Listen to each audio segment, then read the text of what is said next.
Hello and welcome back once again. In this section, we get to get our hands dirty trying out how to write the if statements in Python. And to do that, I have created a file called bouncer.py.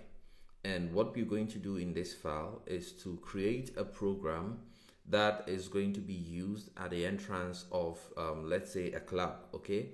And so we want the program to let people in or get them to go back if they are not old enough. And so we want to set a target age, which is you need to be, let's say, 18 or older to be able to enter. Otherwise, you have to not be allowed in, okay? So we are going to write such a program. And the way we do that is I will start off by saying target age is equal to 18. So you need to be at least 18 or older to be allowed in. And when the program starts, we want you to enter your name so that we can respectfully address you by your name. I'm doing this just so you know how to use the things we've learned so far. It is not important to what we want to learn, but I'm just doing it so that you know how to use what we've learned so far. So I'll say full name. Or let's say Nikki, who wants to go into a club with their full name. So let's say Nikki is equal to input, enter your name. Okay. And then once you've entered your name, I want to ask you, how old are you? But I want to address you by your name. And so over here, we get the opportunity to use F strings to use your name in the next input prompt that we are going to show to the user. And so I will say age is equal to, and then I'll do input and see what's happening here. I'm using F strings here because it starts with a F before the opening and closing quotation marks, okay? And then I want to bring your Nikki, which we received previously, and then I'll say, how old are you? Okay, so we're basically asking you to enter your age here. I'm bringing a question mark so it looks nice. And remember, we get the age as a string, so we need to cast it into an integer. And so I'm going to say age is equal to int age. So the age that we received as a string has been casted into the int data type. Now we get to use the if statement over here. So I will write if, and now we have to bring the condition. The conditions are created using the comparison operators that we learned about. And over here, because we want to check whether you are at least 18 years old, then the condition we want to use is greater or equal to. Because if you are equal to 18, we want you to enter.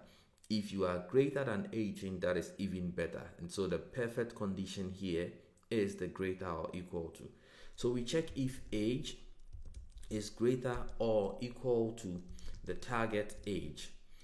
And over here, I could have ignored line 1 by not storing 18 in target age. I could put it directly into the condition, but it helps the code to read better. That is why I did that. So apart from teaching you how to program in Python, I also want to teach you some of the best practices along the way. Okay, so you don't want to leave literals in your code and people will be wondering, what is this 18 doing here? But once I see target age, I know I am comparing the user's age to some target age that is set, and something else has to happen. So see, I'm going to bring the colon, and when I hit enter, you can see that Visual Studio Code has automatically indented the cursor. You can see that instead of going to the very start of line 7, it has been indented in a way, and this is, it could be a tab, it could be 4 spaces, whatever it is the settings that have been set in Visual Studio Code that is getting it to do this. And like I said, if you're working in a team, you want to stick to the team's convention. You want to push aside your personal preferences for the sake of teamwork, okay? So we're going to stick to whatever Visual Studio Code is using for the indentation here. The most important thing is that every program statement that we want to execute, when this condition is true, must be aligned where the cursor is right now. So because you are at least 18 or older, I want to say welcome to the party, and then I will add your name. Then I'll say enjoy yourself. Okay, so I'll print. I'm going to use printf here too. So I'll say welcome to the party, and then I'll bring your name. So I'll bring your Nikki here, and I'll bring an exclamation to, make it nice, and then I can say print enjoy yourself. Okay, then I want to go to the else block. That is what should happen when the person is not at least 18 or even older. Then the way to do that is I bring the else block followed by the colon. When I hit enter, you can see that once again Visual Studio Code has noticed that this is something that needs to be in a scope, and so it is indenting it for us. Okay, so over here I can say print, I'll say sorry, then I'll bring your nickname, then I'll say you are not old enough. Then maybe I can print something else. Print come back when you are older. Okay, so I'm going to run this program, and then we will see the output that we are going to get. So I'm going to come here, and then I will run python 3 bouncer.py. all right, so it says enter your name, and this time I'm going to go as the usual Moon Tiger. So now you can see that the Moon Tiger that was received from the first input has been used as part of the second prompt, which gives the feel of personalization in the program. Okay, so it says Moon Tiger, how old are you? Let's say I am 16 or 14. Then it says sorry Moon Tiger, you are not old enough, come back when you are older. Now the reason we are seeing this output is because of how our program statements are laid out. Because of this if check here, the condition is going to be evaluated, and remember that I entered my age at a prompt, and we are comparing my age to target age, and the comparison operator here is greater or equal to. So it will check, is your age greater or at least equal to the target age? If yes, then everything here is going to be executed, else everything here is going to be executed. So let's try the condition where I am 18 years old and the condition where I'm above 18, and let's see if we get the expected output. So I'm going to come here, run this program again. This time I'm going to go as Hackstock. So I'm going to go as Hackstock, and it says Hackstock, how old are you? And I will say I'm exactly 18. Then it says welcome to the party, Hackstock, enjoy yourself. Let's see the situation where I am older than 18. So I'm going to clear screen, and it says enter your name.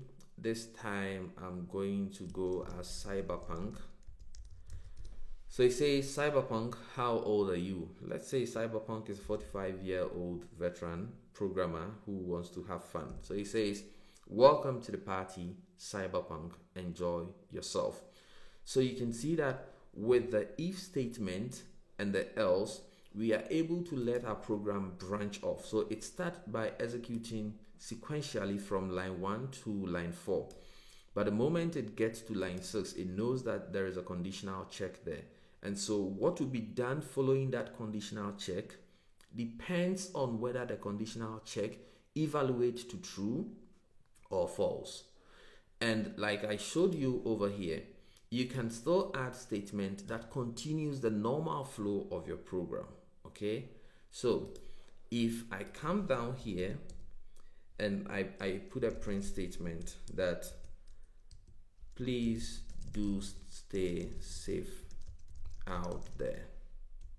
Well, the execution of this statement is regardless of the if statement here because of the indentation. You can see that the if statement starts from line 6 and it ends on line 11 because that is where the last statement of the else block is indented. And then line 13 is not indented under either the if or the else block. So it is part of the normal flow of execution.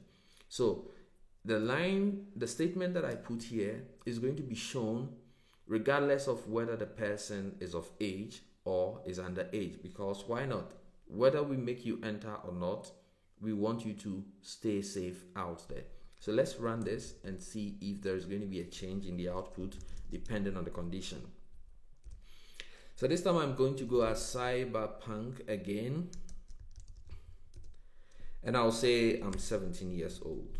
So he says, sorry Cyberpunk, you are not old enough. Come back when you are older. Please do stay safe out there. And let's go as Moon Tiger.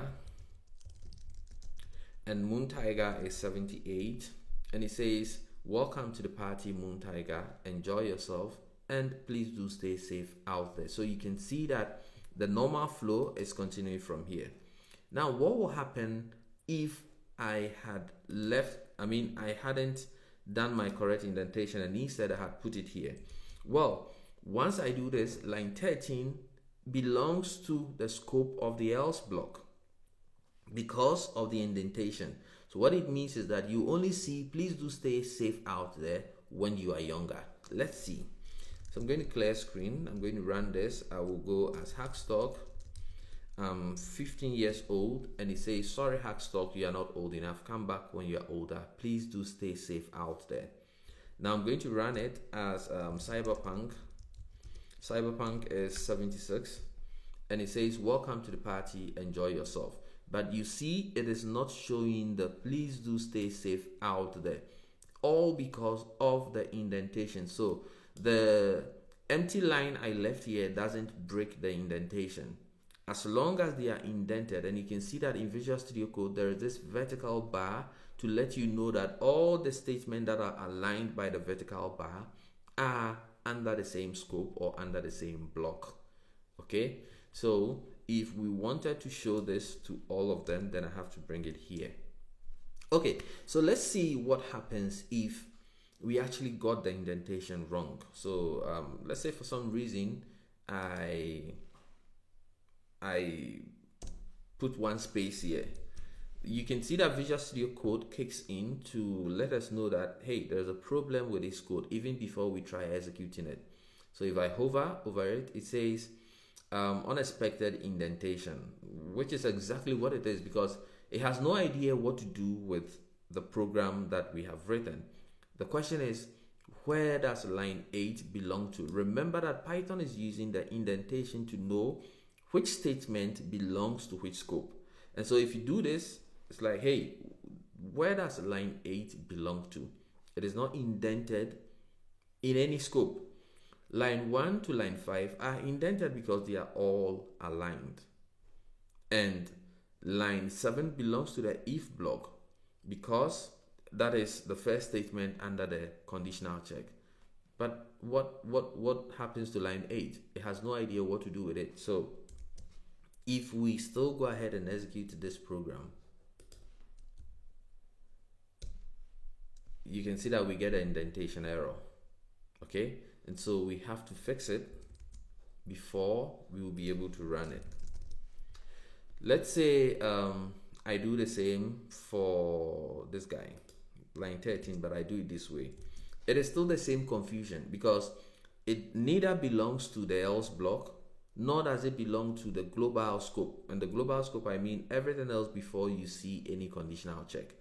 It doesn't belong to it because it is wrongfully indented. And the reason I'm taking my time here is because this can be a big source of nightmare for you, especially if you haven't programmed before. So you want to spend all the time necessary to understand this before you move on.